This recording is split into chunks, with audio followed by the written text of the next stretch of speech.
Hello दोस्तों, नमस्कार। स्वागत है आपका मेरे YouTube channel blue rays academy में। मैं हूं डॉक्टर अनूप सिंह बघेल और हाजिर हूं आपके सामने एक नए टॉपिक के साथ। टॉपिक का नाम है सटल सिस्टम। रेस्पायरेशन के अंतर्गत पढ़ना है क्या? Subtle system. ठीक है, सटल सिस्टम क्या है? Subtle system. ठीक है, सटल सिस्टम।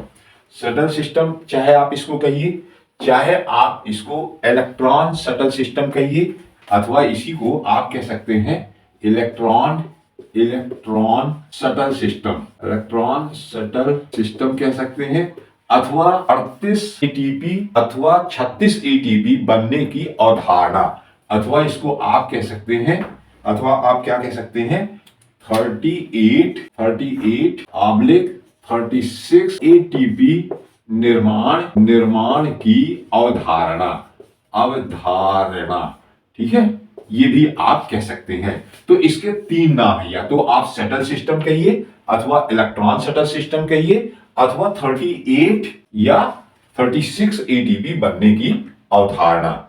ठीक है, जैसे अपन देखते हैं, अभी अपन ने क्रेब्स साइकिल में एटीपी की काउंटिंग जब पढ़ा था तो उस समय अपन ने ये देखा था, जैसे अपन ने इलेक्ट्रॉन ट्रांसपोर्ट सिस्टम में देखा था, क्या देखा था कि यदि NaDH2 का निर्माण होता है तो एक NaDH2 से इलेक्ट्रॉन ट्रांसपोर्ट सिस्टम में कितने एटीपी बनते हैं? 3 एटीपी बनते हैं। ठीक है, और यदि FADH2 होता है, FADH2 बनता है, तो वो जब इलेक्ट्रॉन ट्रांसपोर्ट सिस्टम में जाता है तो कितने एटीपी बनते हैं? 2 एटीपी बनते हैं। ठीक है, तो इस तरह से क्या हो जाता है कि पूरे ग्लूकोज मॉलिक्यूल के ऑक्सीडेशन से जब NaDH2 बनता है, ठीक है, NaDH2 बनता है तो क्या होता है कि 38 एटीपी का निर्माण होता है। लेकिन एक FADH2 भी बनता है। जब FADH2 बनता है तो क्या होता है, वहां पे क्या हो जाता है 36 एटीपी का निर्माण होता है। ठीक है, तो वो 38 एटीपी या 36 एटीपी किस तरह से बनते हैं? अपन ने पढ़ा था कि यूकैरियोट्स में कितने 38 एटीपी बनते हैं और प्रोकैरियोट्स में कितने बनते हैं? 36 एटीपी बनते हैं। ठीक है, एक ग्लूकोज मॉलिक्यूल के कंप्लीट ऑक्सीडेशन से यूकैरियोट्स में कितने एटीपी बनते हैं? यदि एरोबिक रेस्पायरेशन होता है तो 38 एटीपी बनते हैं। ठीक है, लेकिन क्या होता है कि कभी कभी इसमें 36 एटीपी का निर्माण भी होता है। ये हम लोगों को आज जानना है कि किस तरह से 38 एटीपी बनते हैं और किस तरह से 36 एटीपी बनते हैं। ठीक है, ये क्या है? एरोबिक रेस्पायरेशन की विशेषता है, एरोबिक रेस्पायरेशन की, और यूकैरियोट्स की विशेषता है। ठीक है, प्रोकैरियोट में हमेशा 36 एटीपी बनते हैं, वहां की अपन बात नहीं कर रहे हैं। यूकैरियोट में क्या होता है कि दो कंडीशन हो सकती है। सामान्यतः अपन यही जानते हैं कि एक ग्लूकोज मॉलिक्यूल के कंप्लीट ऑक्सीडेशन से 38 एटीपी बनते हैं। ठीक है, लेकिन क्या होता है कि कभी कभी क्या होता है कि इसमें निर्भर करता है कि ये किस प्रकार के टिश्यू में और किस प्रकार की स्पीसीज में, किस प्रकार की जाति में एरोबिक रेस्पायरेशन हो रहा है। ठीक है, एरोबिक रेस्पायरेशन जो है या ग्लूकोज का कंप्लीट ऑक्सीडेशन जो है किस प्रकार के, यानी बॉडी के किस ऊतक में हो रहा है, किस टिश्यू में हो रहा है और किस स्पीसीज में हो रहा है, इस पर निर्भर करता है कि कितने एटीपी बनेंगे। 38 एटीपी बनेंगे कि 36 एटीपी बनेंगे। तो 38 एटीपी या 36 एटीपी निर्माण की अवधारणा क्या है? ठीक है, तो इसमें अपन कुछ पहले नोट कर लें। इसके इंपॉर्टेंट पॉइंट है कि यह एरोबिक रेस्पायरेशन की विशेषता है, ऑक्सीश्वसन की विशेषता है। यह एरोबिक रेस्पायरेशन की विशेषता है। ठीक है, विशेषता है एरोबिक रेस्पायरेशन की, यह ऑक्सीश्वसन की विशेषता है। ठीक है, ऑक्सीश्वसन में यानी एरोबिक रेस्पायरेशन की एरोबिक रेस्पायरेशन की क्या होता है? एरोबिक रेस्पायरेशन के साइटोप्लाज्म में होने वाली ग्लाइकोलिसिस के दौरान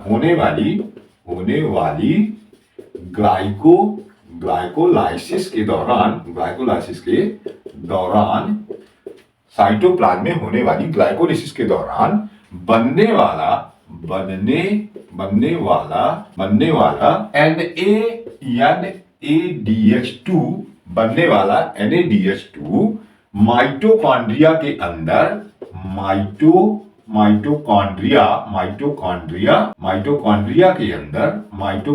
के अंदर प्रवेश नहीं कर पाता। माइटोकॉन्ड्रिया के अंदर अंदर प्रवेश, माइटोकॉन्ड्रिया के अंदर प्रवेश नहीं कर पाता, नहीं कर पाता है। ठीक है, माइटोकॉन्ड्रिया के अंदर प्रवेश नहीं कर पाता है क्योंकि माइटोकॉन्ड्रिया की मेम्ब्रेन, क्योंकि माइटोकॉन्ड्रिया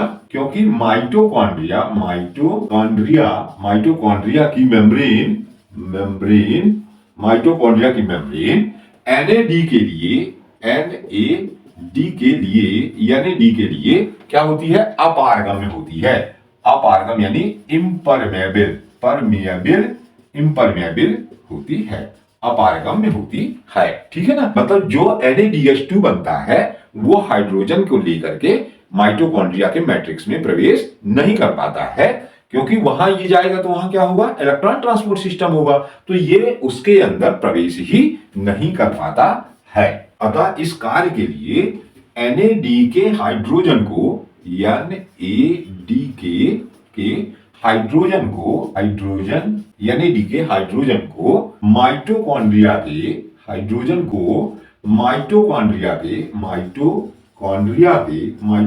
के अंदर और बाहर ले जाने के लिए, हाइड्रोजन को अंदर और बाहर लाने ले जाने के लिए,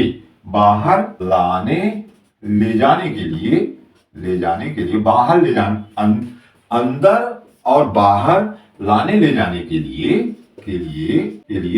कुछ कैरियर होते हैं। कुछ क्या होते हैं? कैरियर होते हैं, के लिए कुछ कैरियर होते हैं जो शटल की तरह काम करते हैं, जो शटल की तरह कार्य करते हैं। ठीक है, शटल की तरह कार्य करते हैं।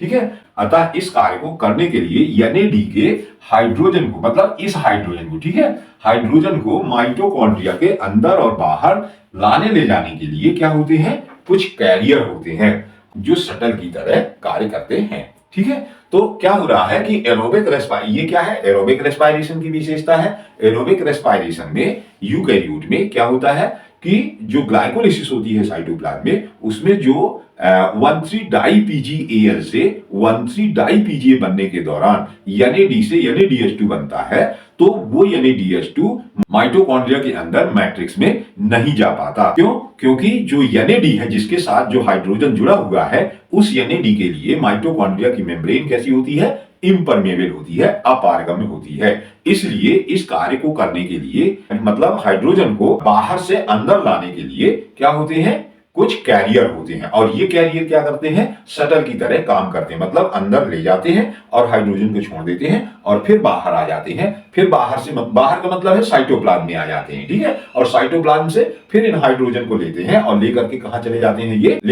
चले जाते हैं कहां पे? माइटोकॉन्ड्रिया के मैट्रिक्स में, और फिर वहां हाइड्रोजन को छोड़ देते हैं। ये क्रिया चलती रहती है, इसलिए इसे शटल कहते हैं। ठीक है, तो ये क्या है? शटल की तरह कार्य करते हैं। तो क्या है? अतः इस कार्य के लिए NAD के हाइड्रोजन को माइटोकॉन्ड्रिया के अंदर लाने के क्या होते हैं? अंदर लाने के लिए कुछ कैरियर होते हैं जो क्या करते हैं? साइटोप्लाज्म से H2 को, हाइड्रोजन को क्या करते हैं? माइटोकॉन्ड्रिया के अंदर मैट्रिक्स में लाते हैं और फिर वो चले जाते हैं। ठीक है, फिर वो कहां चले जाते हैं? वापस साइटोप्लाज्म में चले जाते हैं। तो कुछ कैरियर होते हैं जो शटल की तरह कार्य करते हैं, जो शटल की तरह कार्य करते हैं। ठीक है, मतलब कहने का ये है कि जो साइटोप्लाज्म में जब ग्लाइकोलिसिस होती है तो 1,3-डाई-PGAL से 1,3-डाई-PGA बनने में क्या होता है? वहां पे NAD से NADH2 बनता है। तो ये NADH2 यदि माइटोकॉन्ड्रिया के अंदर जाता है, मैट्रिक्स में जाता है, तो वहां क्या होता है? इलेक्ट्रॉन ट्रांसपोर्ट सिस्टम होता है, और उस इलेक्ट्रॉन ट्रांसपोर्ट सिस्टम में क्या बनते हैं? 3 ATP बनते हैं। ठीक है, लेकिन होता क्या है कि जो NAD है उसके लिए माइटोकॉन्ड्रिया की मेम्ब्रेन जो है वो इम्परमेबल होती है, अपारगम्य होती है। इसलिए वो डायरेक्ट जो है वो NAD जो है वो माइटोकॉन्ड्रिया की मेम्ब्रेन से पार होके नहीं जा पाता। क्यों? क्योंकि माइटोकॉन्ड्रिया की मेम्ब्रेन जो है वो क्या होती है? अपारगम होती है या इम्परमेबल होती है। ठीक है, तो ये कैरियर जो है इस तरह से माइटोकॉन्ड्रिया के अंदर जाते हैं, माइटोकॉन्ड्रिया के बाहर आते हैं। इसलिए ये क्या है कि किस तरह काम करते हैं, शटल की तरह कार्य करते हैं। तो ये शटल जो है ये दो प्रकार के होते हैं, ये शटल जो है दो प्रकार के होते हैं। यह शटल दो प्रकार के होते हैं। ये शटल दो प्रकार के होते हैं। कौन कौन से हैं दो प्रकार के? नंबर एक है malate aspartate shuttle, malate aspartate shuttle. Number दो है, दूसरा जो है glycerol phosphate shuttle, glycerol phosphate, ठीक है, glycerol phosphate shuttle, malate aspartate shuttle और glycerol phosphate shuttle, malate aspartate shuttle और ग्लिसरॉल फॉस्फेट शटल। ठीक है, दो प्रकार के शटल सिस्टम होते हैं। और ये जो है ये क्या करते हैं कि जो ग्लाइकोलिसिस में NADH2 बना है उसके हाइड्रोजन को माइटोकॉन्ड्रिया के अंदर ले जा करके छोड़ते हैं मैट्रिक्स में, और वहां क्या होता है, इलेक्ट्रॉन ट्रांसपोर्ट सिस्टम होता है। ये डिटेल में अपन लोग इनको अलग अलग जान लें। ठीक है, तो पहले अपन देखेंगे मैलेट एस्पार्टेट शटल। ठीक है, पहला क्या है, मैलेट एस्पार्टेट शटल। इसमें क्या होता है कि यहाँ पे अपन इसको पहले समझ लें कि ये है माइटोकॉन्ड्रिया की मेम्ब्रेन। ठीक है, ये माइटोकॉन्ड्रिया की मेम्ब्रेन है, ये है आउटर मेम्ब्रेन है, और ये क्या है बेटा, ये है दूसरी इनर मेम्ब्रेन। ठीक है, इनर मेम्ब्रेन, माइटोकॉन्ड्रिया की आउटर मेम्ब्रेन और इनर मेम्ब्रेन। ठीक है, दो मेम्ब्रेन होती है उसमें, आउटर मेम्ब्रेन और इनर मेम्ब्रेन। तो यहाँ और ये क्या है, ये जो है बीच का स्पेस जो है इसको क्या कहते हैं, पेरीमाइटोकॉन्ड्रियल स्पेस। ये है पेरीमाइटोकॉन्ड्रियल स्पेस। ठीक है, पेरीमाइटोकॉन्ड्रियल स्पेस। ठीक, अब क्या होता है कि इधर जो है ये क्या है, साइटोप्लाज्म है, साइटोप्लाज्म। ठीक है, इसको कभी कभी आपको लिखा मिल जाएगा साइटोसोल। ठीक है, इसका साइटोप्लाज्म साइटोसोल मैंने आपको साइटोलॉजी के लेक्चर में बताया। और इधर ये माइटोकॉन्ड्रिया का इनर साइड है, मतलब इधर क्या भरा हुआ है बेटा, मैट्रिक्स भरा हुआ। यहाँ क्या भरा हुआ है, अंदर साइड ये भरा हुआ है मैट्रिक्स। ठीक है, ये मैट्रिक्स है। साइटोप्लाज्म बाहर साइड, आउटर साइड हो गया साइटोप्लाज्म, और इनर साइड जो है ये क्या हो गया, मैट्रिक्स हो गया।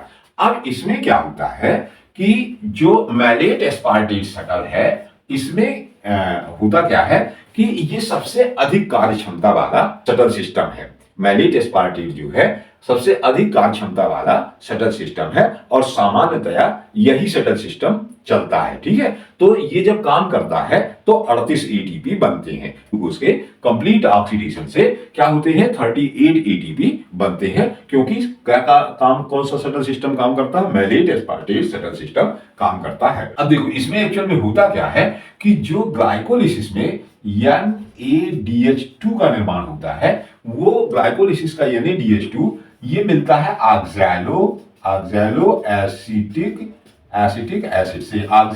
एसिड से ये मिलता है। और इससे क्या होता है कि ये NAD+ यानी ऑक्सीडाइज हो गया ये, तो इसका जो हाइड्रोजन है ये ऑक्सैलो एसिटिक एसिड में ये क्या हो जाता है, ट्रांसफर हो जाता है। और ये जो ऑक्सैलो एसिटिक एसिड है ये कन्वर्ट हो जाता है किसमें, मैलेट में या मैलिक एसिड में। ठीक है, मैलेट में ये कन्वर्ट हो जाता है, चाहे मैलेट कहिए चाहे मैलिक एसिड कहिए, इसको आप चाहे ऑक्सैलो एसिटिक एसिड कहिए चाहे ऑक्सैलेट कहिए। ठीक है, तो ये किसमें कन्वर्ट हो जाता है, मैलेट में कन्वर्ट हो जाता है। ठीक है, अब ये मैलेट जो है ये इसके लिए, इस मैलेट के लिए जो मेम्ब्रेन है, आउटर मेम्ब्रेन और इनर मेम्ब्रेन माइटोकॉन्ड्रिया की, वो क्या हो जाती है, परमेबल है इसके लिए। तो ये क्या होता है कि ये डिफ्यूज होकर के, ये विसरित होकर के मैलेट जो है ये क्या हो जाता है बेटा, ये डिफ्यूज हो जाता है। ठीक है, डिफ्यूज, तो ये डिफ्यूज होकर के कहां आ जाता है, मैट्रिक्स में आ जाता है। ये मैलेट जो है ये कहां आ गया है, कहां गया बेटा, ये आ गया है मैट्रिक्स। और जब ये मैट्रिक्स में आ जाता है तो ये मैलेट से फिर से यही रिएक्शन होता है, कैसे, उल्टा होता है इसका। मतलब यहां क्या होगा कि NAD मैट्रिक्स में क्या होगा, NAD होगा। ठीक है, यहां पूरा ये मैट्रिक्स भरा हुआ है, तो मैट्रिक्स में NAD होगा, तो NAD ऑक्सीडाइज होगा, और ये क्या होगा, मैलेट से जो हाइड्रोजन लेकर के मैलेट, इससे जो हाइड्रोजन लेकर इधर मैलेट बना था, तो ये मैलेट से NAD जो है हाइड्रोजन ले लेगा, और NADH2 यानी DH2 का निर्माण हो जाएगा। ठीक है, और यहां बन जाएगा क्या, ऑक्सैलो एसिटिक एसिड, या चाहे आप ऑक्सैलेट कहिए। ठीक है, ऑक्सैलो एसिटिक एसिड बन जाए, चाहे ऑक्सैलेट कहिए आप। ठीक है, तो यहां क्या बन गया, ऑक्सैलो एसिटिक एसिड बन गया या ऑक्सैलेट बन गया। और यहां एंजाइम जो है, तो कौन सा एंजाइम काम करता है, मैलेट डिहाइड्रोजिनेज एंजाइम इस जगह पर काम करता है। यहां पे कौन सा एंजाइम काम करता है, मैलेट डिहाइड्रोजिनेज। तो ये मैं लिख देता हूं, मैलेट डिहाइड्रोजिनेज एंजाइम जो है यहां काम करता है। तो क्या हुआ कि ये यानी DH2 जो है, ये यानी DH2 कहां आ गया है, मैट्रिक्स में आ गया है। अब ये यानी DH2 कहां चला जाएगा बेटा, इलेक्ट्रॉन ट्रांसपोर्ट सिस्टम में, इलेक्ट्रॉन ट्रांसपोर्ट सिस्टम में चला जाएगा। ये यानी DH2 का क्या होगा, अब इलेक्ट्रॉन ट्रांसपोर्ट सिस्टम, क्योंकि मैट्रिक्स जो है वो यहां आ गया है। ये तो इसका क्या होगा, अब इलेक्ट्रॉन ट्रांसपोर्ट सिस्टम होगा।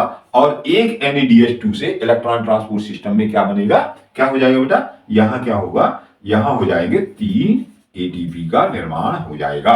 यहां पे कितने ATP बन जाएंगे, जब NaDH2 बनेगा तो वो 3 ATP बन जाएंगे। मतलब कि ये जो ग्लाइकोलिसिस का NaDH2 था, ये किसका NaDH2 था बेटा, साइटोप्लाज्म में क्या हुई थी, ग्लाइकोलाइसिस, ग्लाइकोलाइसिस। ठीक है, और ग्लाइकोलाइसिस में कहां पे ये NaDH2 बना था, 1,3-डाई-PgAl से 1,3-डाई-PGA के बीच में एक NaDH2 का निर्माण वहां पे हुआ था। तो वो NaDH2 डायरेक्ट नहीं जा पा रहा था, इन मेम्ब्रेन से डिफ्यूज नहीं हो पा रहा था, क्योंकि ये मेम्ब्रेन जो है NAD के लिए क्या होती है, NAD के लिए इम्परमेबल होती हैं। इसलिए मैलेट एस्पार्टेट शटल सिस्टम काम करता है। तो जो ऑक्सैलेट है या ऑक्सैलिक एसिड है उससे वो ये दोनों हाइड्रोजन को क्या कर देता है, लेकर के और किसमें कन्वर्ट हो जाता है, मैलेट में। और मैलेट के लिए ये मेम्ब्रेन जो है ये परमेबल होती है, पारगम्य होती है, इसलिए डिफ्यूज होकर के कहा जाता है, मैट्रिक्स में आ जाता है। और मैट्रिक्स में क्या है, ये इनर मेम्ब्रेन है माइटोकॉन्ड्रिया की, जहां क्या होता है, इलेक्ट्रॉन ट्रांसपोर्ट सिस्टम होता है। तो ये इनर मेम्ब्रेन में आ जाएगा, यहाँ पे मैट्रिक्स के साइड में आ जाएगा। और यहाँ पे क्या हो जाएगा, इससे मैलेट से अपन चूंकि अंदर बना देते हैं, यहाँ पे नहीं आ सकता पूरा, इसलिए आप जानते हैं कि इलेक्ट्रॉन ट्रांसपोर्ट सिस्टम कहाँ होता है, माइटोकॉन्ड्रिया की इनर मेम्ब्रेन में होता है। तो ये यानी DH2 का निर्माण कहाँ हो गया है, इस साइड हो गया है, मैट्रिक्स के साइड में हो गया है। इसलिए यानी DH2 का क्या होगा, इलेक्ट्रॉन ट्रांसपोर्ट सिस्टम होगा और 3 ATP यहाँ पे बनेंगे।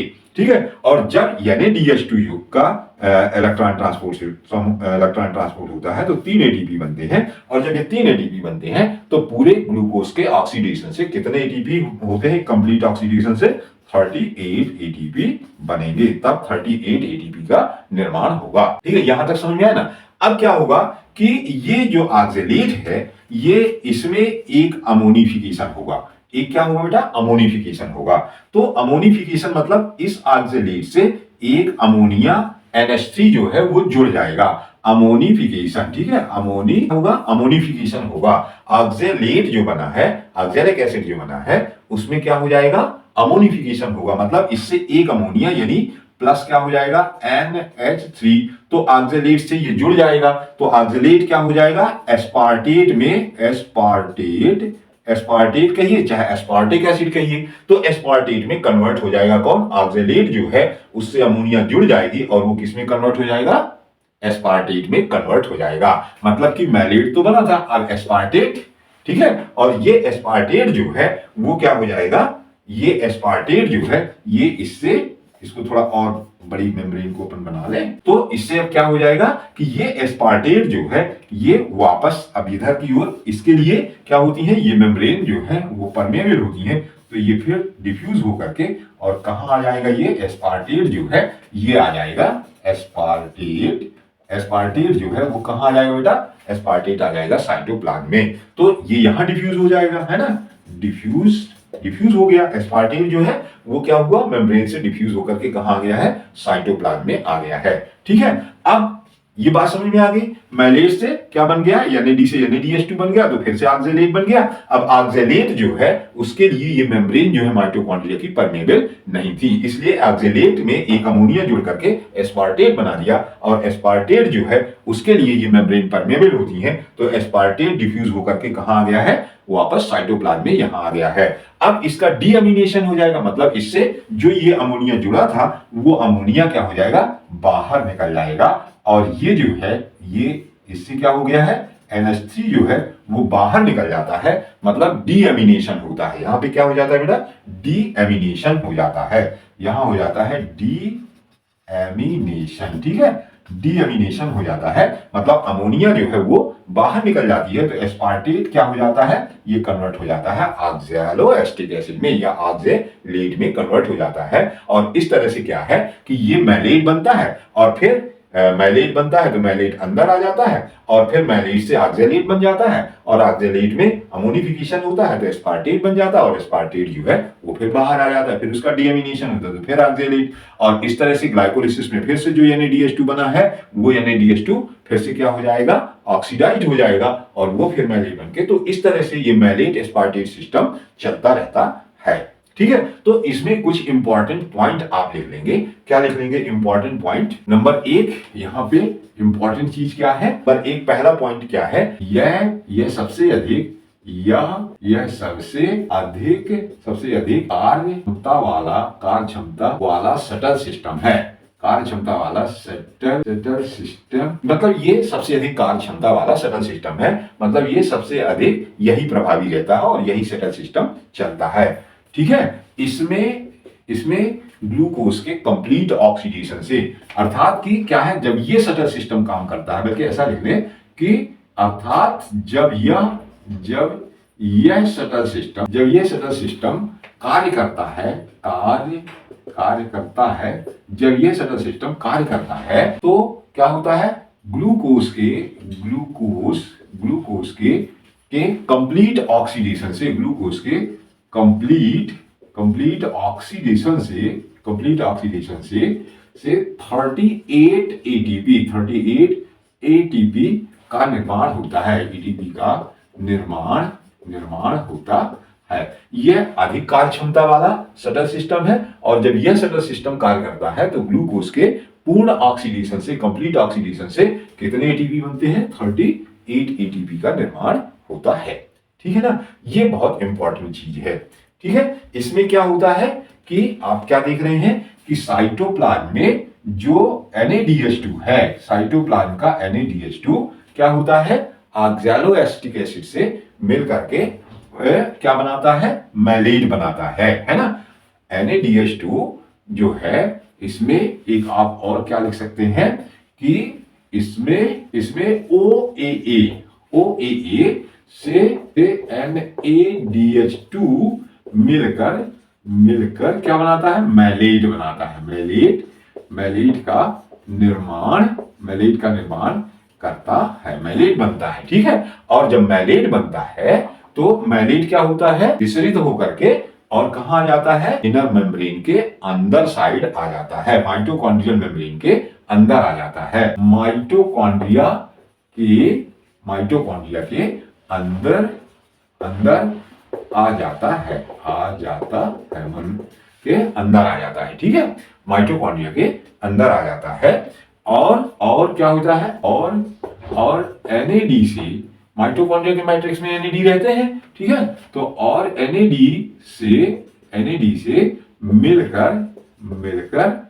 से मिलकर क्या बना देता है, OAA तथा NADH2 का निर्माण करता है ना, NADH2 का निर्माण करता है, ठीक है, NADH2 का निर्माण करता है, ठीक है। फिर नेक्स्ट एक और आप इसमें पॉइंट लिख सकते हैं कि क्या होता है, नेक्स्ट क्या होता है कि OAA जो है, ऑक्सैलोएसिटिक एसिड कह सकते हैं, OAA, ठीक है।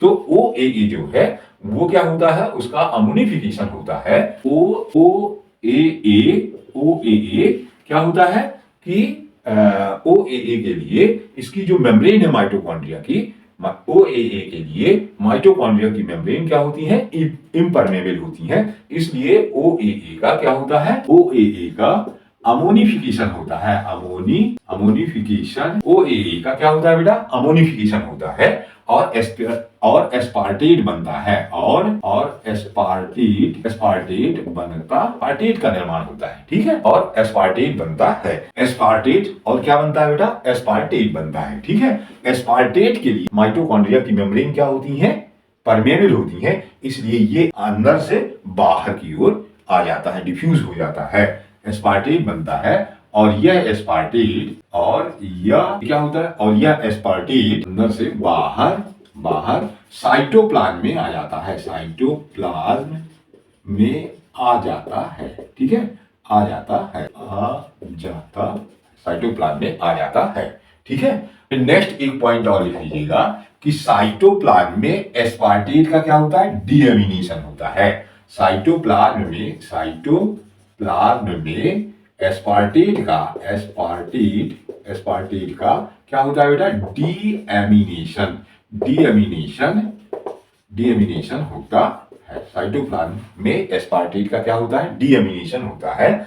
तो उससे क्या होता है, अमोनिया निकल जाती है, जिससे क्या होता है, NH3 बाहर हो जाता है और क्या बन जाता है, OAA का पुनः निर्माण हो जाता है, पुनः निर्माण हो जाता है। ठीक है, पुनः निर्माण हो जाता है और इस प्रकार से ये सेटल सिस्टम लगातार चलता रहता है और इस प्रकार से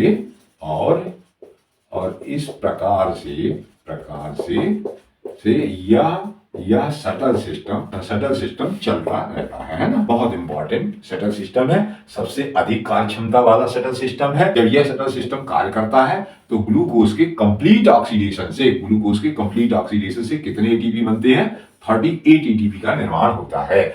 इसमें क्या होता है, इसकी क्रियाविधि क्या है कि इसमें OAA यानी ऑक्सैलो एसिटिक एसिड OAA से NADH2 मिलकर के मैलेट का निर्माण कर देता, मतलब मैलेट बन जाता है और यह जो कि क्या होता है, माइटोकॉन्ड्रिया के अंदर आ जाता है। ये मैलेट क्या है, डिफ्यूज होकर के माइटोकॉन्ड्रिया के अंदर आ जाता है और अंदर NAD से मिल करके OAA तथा NADH2 बनाता है, मतलब ये OAA बन जाता है और क्या बनता है, NADH2 बन जाता है, NADH2 का निर्माण करता है। OAA का अमोनिफिकेशन होता है, मतलब इससे क्या होती है, एक NH3 मॉलिक्यूल जो है वो जुड़ जाता है और एस्पार्टेट बनता है और यह एस्पार्टेट अंदर से बाहर साइटोप्लाज्म में आ जाता है। साइटोप्लाज्म में एस्पार्टेट का क्या होता है बेटा, डीएमिनेशन होता है। साइटोप्लाज्म में एस्पार्टेट का क्या होता है, डीएमिनेशन होता है, जिससे क्या होता है, एक NH3 मॉलिक्यूल जो है वो बाहर हो जाता है और OA का पुनः निर्माण हो जाता है, OAA का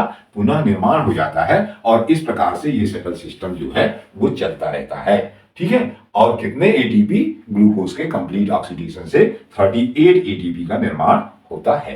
ठीक है ना, तो ये क्या हो गया, मैलेट एस्पार्टेट सेटल सिस्टम।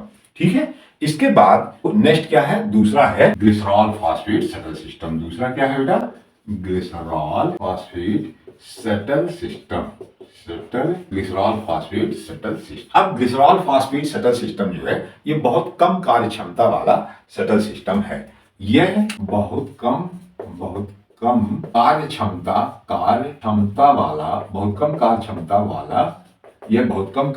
वाला शटल सिस्टम है। ठीक है, शटल सिस्टम है, ये बहुत कम कार्य क्षमता वाला शटल सिस्टम है। ठीक है, इसकी कार्य क्षमता बहुत कम होती है या बहुत कम ये होता है। ठीक है, लेकिन जब यह सिस्टम काम करता है, लेकिन जब यह सिस्टम कार्य करता है, लेकिन जब यह सिस्टम कार्य करता है तो क्या होता है, लेकिन जब यह सिस्टम कार्य करता है तो ग्लूकोज के एक अणु के पूर्ण ऑक्सीडेशन से, एक अणु के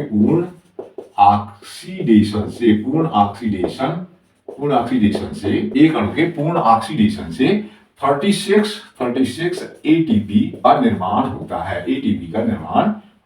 36 एटीपी का निर्माण होता है। ठीक है, जब ये सिस्टम नहीं होता, बहुत कम होता है, लेकिन जब होता है तो इसमें क्या होगा, एक ग्लूकोज अणु के ऑक्सीडेशन से क्या होते हैं, 36 एटीपी का निर्माण होता है। ठीक है, इसमें क्या होता है कि यह सिस्टम टिश्यू और स्पीशीज पर निर्भर करता है।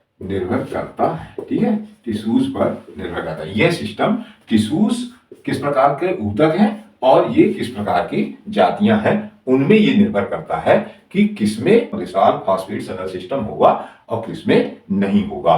तो ये एक्चुअल में इन पे निर्भर करता है। इसमें होता क्या है कि जो साइटोप्लाज्म में NADH2 का निर्माण होता है, साइटोप्लाज्म में जो NADH2 बनता है, तो वो क्या होता है कि वो मिलता है DHAP से, डाइहाइड्रोक्सी एसीटोन फॉस्फेट से वो मिलता है और किसमें कन्वर्ट कर देता है उसको, ग्लिसरॉल फॉस्फेट में कन्वर्ट कर देता है। इसमें क्या होता है कि इसमें साइटोप्लाज्म में ग्लाइकोलाइसिस के द्वारा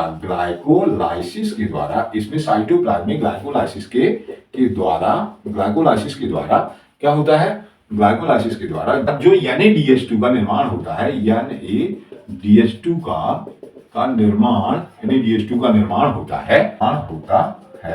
NADH2 का निर्माण होता है वह DHAP से मिलता है, वह DHAP डाइहाइड्रोक्सी एसीटोन फॉस्फेट से मिलता है, डाइहाइड्रोक्सी एसीटोन फॉस्फेट से मिलता है। डाइहाइड्रोक्सी एसीटोन ग्लाइकोलाइसिस के द्वारा जो NADH2 का निर्माण होता है वह किससे मिलता है, DHAP से मिलता है, डाइहाइड्रोक्सी एसीटोन फॉस्फेट से मिलता है। और उसमें क्या बनता है, और ग्लिसरॉल है ना, ग्लिसरॉल फॉस्फेट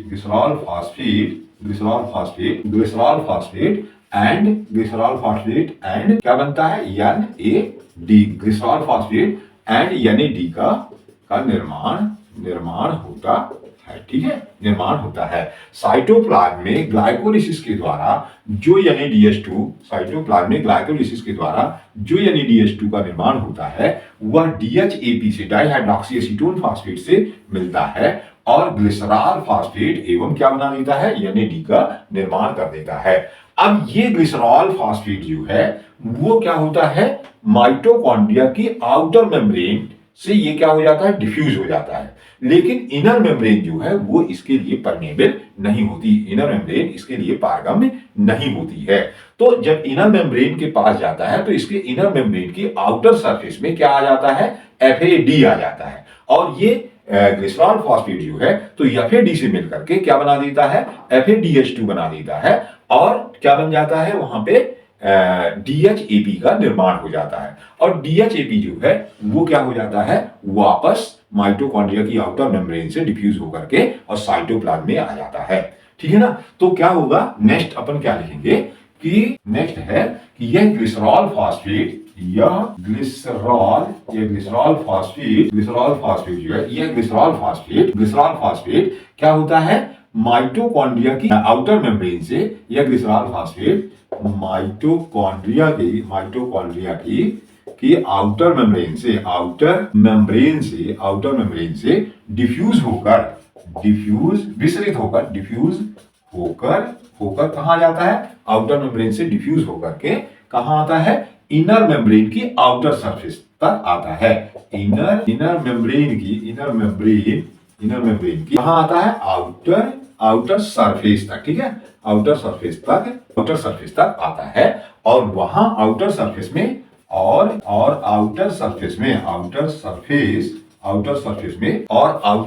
में FAD से मिलता है, FAD से मिलकर क्या बना देता है,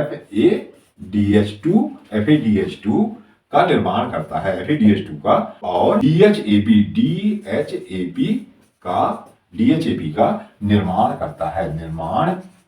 करता है, DHAP FADH2 और DHAP का निर्माण करता है। ठीक है, DHAP का निर्माण करता है। ठीक है, अब इसके बाद नेक्स्ट क्या है कि ये DHAP जो है वापस कहां आ जाता है, ये DHAP जो है वापस साइटोप्लाज्म में आ जाता है, माइटोकॉन्ड्रिया की आउटर मेम्ब्रेन से डिफ्यूज होकर के वापस कहां आ जाता है, साइटोप्लाज्म में आ जाता है। यह DHAP माइटोकॉन्ड्रिया की आउटर मेम्ब्रेन से डिफ्यूज होकर कहां जाता है, माइटोकॉन्ड्रिया की आउटर मेम्ब्रेन से डिफ्यूज होकर वापस साइटोप्लाज्म में आ जाता है। ठीक है, वापस साइटोप्लाज्म में आ जाता है। और तब क्या होता है, इस प्रकार से ये क्या होता है, फिर से चालू हो जाता है। और आप जानते हैं कि क्या होता है, FADH2 जब बनता है तो इलेक्ट्रॉन ट्रांसपोर्ट सिस्टम में कितने ATP बनते हैं, 2 एटीपी का निर्माण हो जाता है, 2 एटीपी का निर्माण होता है। वहां क्या है कि जब NADH2 बना था तो 3 एटीपी बनते हैं, और जब FADH2 बनता है, मैंने बताया था कि वो कहां से इंटर करता है, कोएंजाइम Q के पास से इंटर करता है। यदि NADH2 है तो वो FMN से इंटर करता है और वहां एक एटीपी बन जाता है। लेकिन यहां क्या है, FADH2 कोएंजाइम Q से इंटर करता है और उसके बाद जो है तो 2 एटीपी का निर्माण होता है। तो एक लास्ट पॉइंट इसमें और लिख लीजिए, फिर अपन डायग्राम से समझते हैं कि FADH2 से एक FADH2 से है ना, एक FADH2 से ETS के द्वारा 2 एटीपी का निर्माण होता है, 2 एटीपी का निर्माण होता है। ठीक है, 2 एटीपी का निर्माण होता है, एक FADH2 से ETS के द्वारा 2 एटीपी का निर्माण होता है। ठीक है ना, तो 2 एटीपी बनते हैं, क्योंकि ये क्या है, क्योंकि आपको मैं थोड़ा और बढ़ा देता हूं, क्योंकि यह क्या है, किससे, कोएंजाइम Q से प्रवेश करता है, Q से प्रवेश करता है। किसमें प्रवेश करता है, ETS में, क्योंकि यह कोएंजाइम Q से ETS में प्रवेश करता है, कोएंजाइम Q से ETS में प्रवेश करता है। इसलिए अंत में क्या होते हैं, 2 एटीपी का ही निर्माण हो पाता है। ठीक है, तो जब कौन सा ग्लिसरॉल फॉस्फेट शटल सिस्टम काम करता है तो ग्लूकोज के पूर्ण ऑक्सीडेशन से कितने एटीपी बनते हैं, 36 एटीपी का निर्माण होता है। 2 एटीपी का यहाँ पे नुकसान हो जाता है, क्योंकि क्या होता है, एक ग्लूकोज मॉलिक्यूल से क्या होते हैं, 2 NADH2 ग्लाइकोलिसिस में बनते हैं, है ना। आप जानते हैं वहां पे 2 NADH2 बने थे पायरुविक एसिड बनने तक में, तो पायरुविक एसिड बनने तक में 2 NADH2 बनते हैं। इसलिए क्या होता है कि यदि FADH2 बनता है दोनों से तो 4 एटीपी बनेंगे, NADH2 बनता है तो 6 बनते हैं। आप जानते हैं कि पायरुविक एसिड का जब ऑक्सीडेशन होता है क्रेब साइकिल के द्वारा तो 15 एटीपी एक क्रेब साइकिल में बनते हैं, तो 2 क्रेब साइकिल होती है, क्योंकि 2 पायरुविक एसिड बनते हैं, दोनों को मिला के 30 एटीपी वो बन रहे थे, है ना। और फिर ये क्या हो गए थे, 30 और NADH2 से डायरेक्ट 6 बने थे, तो 30 6 36 और 2 एटीपी जो है वो क्या है, डायरेक्ट एटीपी का निर्माण हुआ था, तो वो डायरेक्ट एटीपी तो 36 और 2 38 बन जाते हैं। और यहां क्या होता है, FADH2 से केवल कितने बनते हैं, 4 एटीपी बनते हैं, 2 FADH2 बनेंगे वहां पे तो 4 एटीपी बनेंगे। ठीक है, तो इस तरह से क्या है, ग्लिसरॉल फॉस्फेट सिस्टम है। कि मैकेनिज्म को अपन थोड़ा फिगर से समझ लें। ये क्या है, ये है माइटोकॉन्ड्रिया की आउटर मेम्ब्रेन, ये है बेटा माइटोकॉन्ड्रिया की क्या, आउटर मेम्ब्रेन, ये जो है माइटोकॉन्ड्रिया की इनर मेम्ब्रेन। ठीक है, ये क्या है, आउटर मेम्ब्रेन। ठीक है, ये है आउटर मेम्ब्रेन और ये है इनर मेम्ब्रेन। ठीक, ये आउटर मेम्ब्रेन है और ये इनर मेम्ब्रेन है। ये क्या है, पेरीमाइटोकॉन्ड्रियल स्पेस है, ये है पेरीमाइटोकॉन्ड्रियल स्पेस, इसको क्या है, ये पेरीमाइटोकॉन्ड्रियल स्पेस है। ये क्या है, आउटर है यानी साइटोप्लाज्म है, इधर भरा हुआ है साइटोप्लाज्म, और इधर क्या है बेटा, ये है इनर साइड जहां क्या भरा हुआ है, मैट्रिक्स। ठीक, ये मैट्रिक्स है। तो साइटोप्लाज्म में क्या हुआ है, ग्लाइकोलिसिस में क्या हुआ है, यहां मान लो ग्लाइकोलाइसिस हुई है, तो ग्लाइकोलाइसिस से क्या बना है, NADH2 बना है। ठीक है, NADH2 बना है। NADH2 के लिए क्या है, ये मेम्ब्रेन इम्परमेबल है, NAD को ये साइटोप्लाज्म से मैट्रिक्स की ओर नहीं आने देती। इसलिए यहाँ पे क्या होता है कि ग्लिसरॉल फॉस्फेट सिस्टम काम करेगा, शटल सिस्टम काम करता है।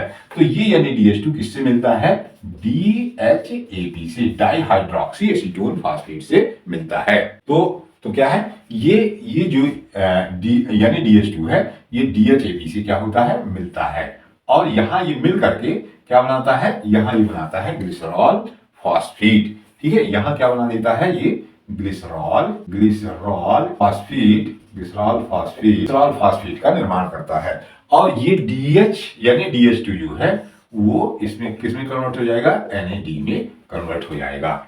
ठीक है, तो यहाँ पे DHAP जो है वो NADH2 से मिलके किसमें कन्वर्ट हो गया है, ग्लिसरॉल फॉस्फेट में। अब ये ग्लिसरॉल फॉस्फेट जो है ये क्या होता है, यहाँ पे डिफ्यूज होता है, यहां से ये क्या हो जाएगा, आउटर मेम्ब्रेन से ये डिफ्यूज होकर के और कहां जाता है, पेरीमाइटोकॉन्ड्रियल स्पेस में आ जाता है। और पेरीमाइटोकॉन्ड्रियल स्पेस में यहां जब आता है ये क्या है, ग्लिसरॉल फॉस्फेट है ना, ग्लिसरॉल फॉस्फेट जो है ये कहां गया बेटा, ये आ गया है पेरीमाइटोकॉन्ड्रियल स्पेस में। और ये ग्लिसरॉल फॉस्फेट जब यहां आता है तो ये क्या हो जाता है कि यहाँ इसकी आउटर सरफेस में, इनर मेम्ब्रेन की आउटर सरफेस में यहां आ जाता है FAD।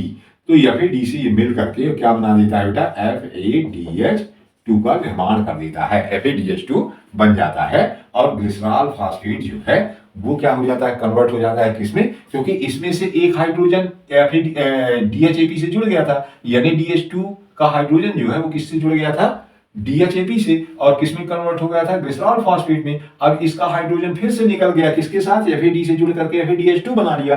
तो ये ग्लिसरॉल फास्फेट फिर से किसमें कन्वर्ट हो गया बेटा, ये कन्वर्ट हो गया है DHAP में, DHAP में कन्वर्ट हो जाता है। और ये DHAP जो है ये क्या हो जाता है, ये आ जाता है वापस डिफ्यूज होकर के साइटोप्लाज्म में, है ना। ये DHAP जो है ये वापस कहां आ जाता है, साइटोप्लाज्म में डिफ्यूज होकर के आ जाता है। और फिर ये आगे शटल सिस्टम के लिए ये रेडी हो जाता है।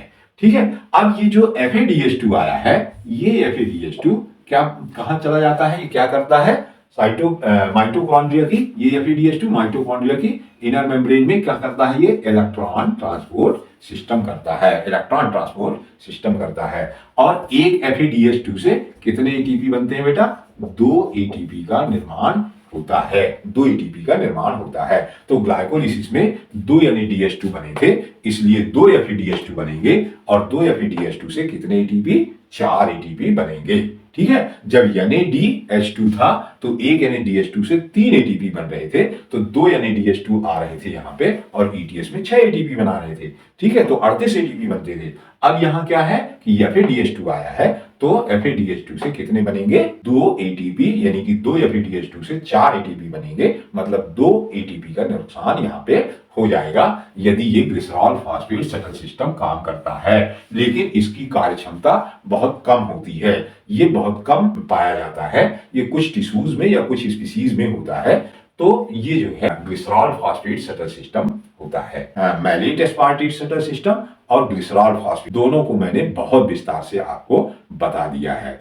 आज की वीडियो यहीं तक। यदि वीडियो पसंद आए तो इसे सब्सक्राइब, लाइक और शेयर जरूर करिए, इससे कि नई वीडियो आप तक पहुंच सके। धन्यवाद।